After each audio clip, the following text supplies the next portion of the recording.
In today's Street Signs What If, we wonder what if we got rid of cash. After all, cash is what keeps terrorists, drug dealers, and gun dealers in business.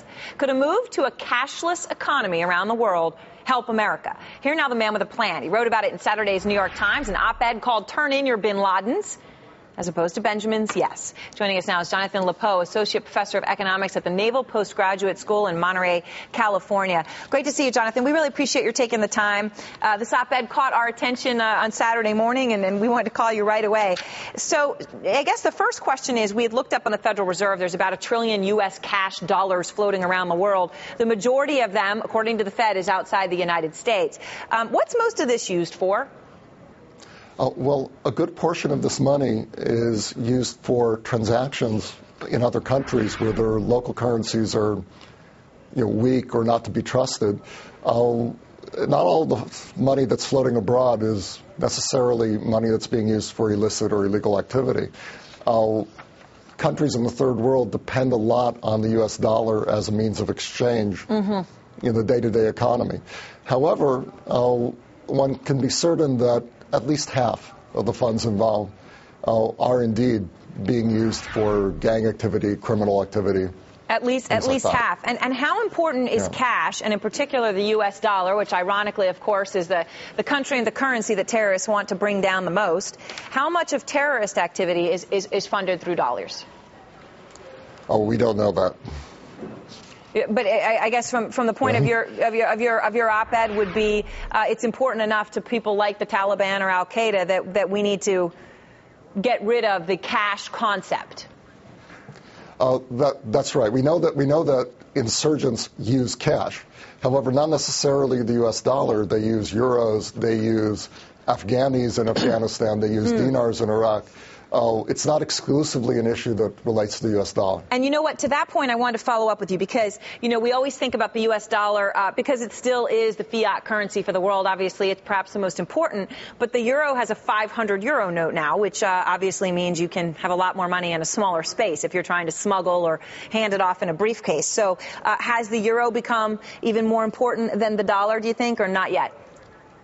It's not as important as the dollar, and recent events may be damaging the euro's reputation, but it's certainly having a growing presence in terms of global crime and insurgency. You see more and more activity with euros.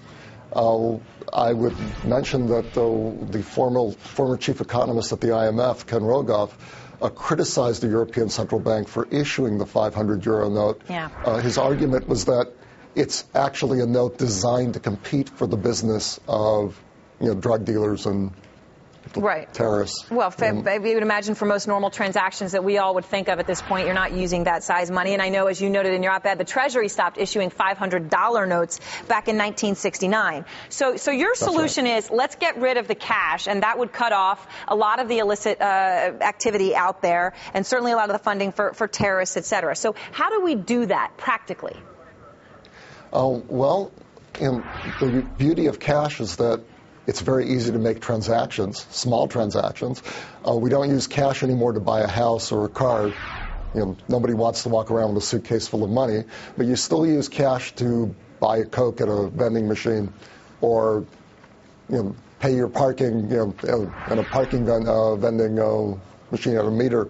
You still use cash for these things because the cost of making a transaction like that electronically is simply too large relative to the size of the transactions involved. But we don't. However, for things like tolls, right? I mean, so it could be done. First of all, it certainly could be done. And with tolls, you see a very powerful example of how, as technology improves, our ability to toll efficiently without using cash has gotten better. 30 or 40 years ago, toll booths were a cause of congestion, as people would back up and be fiddling with their coins. And now you just drive right through with one of these fast pass magnetic technologies. These technologies are making it possible to do these kind of transactions at smaller and smaller scale all the time. And the bottom line is, quickly before we go, if we did come up with something, I don't know whether it's linked to your fingerprint or your social security number, whatever it might be, I guess in a sense you're going a national ID card sort of way, but it would require banks, right, to agree on a language around the world, so it would work everywhere. Ideally, you would have a single standard worldwide. Those can be very difficult to arrange. You certainly do need to have national standards, and there are a number of countries that have moved in that direction. Singapore, always an early adopter of these kind of technologies, has been working towards a national standard that would allow them to completely eliminate cash. Well, there are John, a few other countries. And I know there's countries like South Africa, which we would encourage everyone to go to the New York Times website and read Jonathan's op-ed, Turn in Your Bin Ladens. And in the meantime, everyone, let us know what you think. Do you think we should get rid of cash? And would you be willing to do it if it meant you had some sort of a national biometric or ID card? Email us, let us know. Streetsigns@cnbc.com. And Jonathan, thanks again. Thank you very much.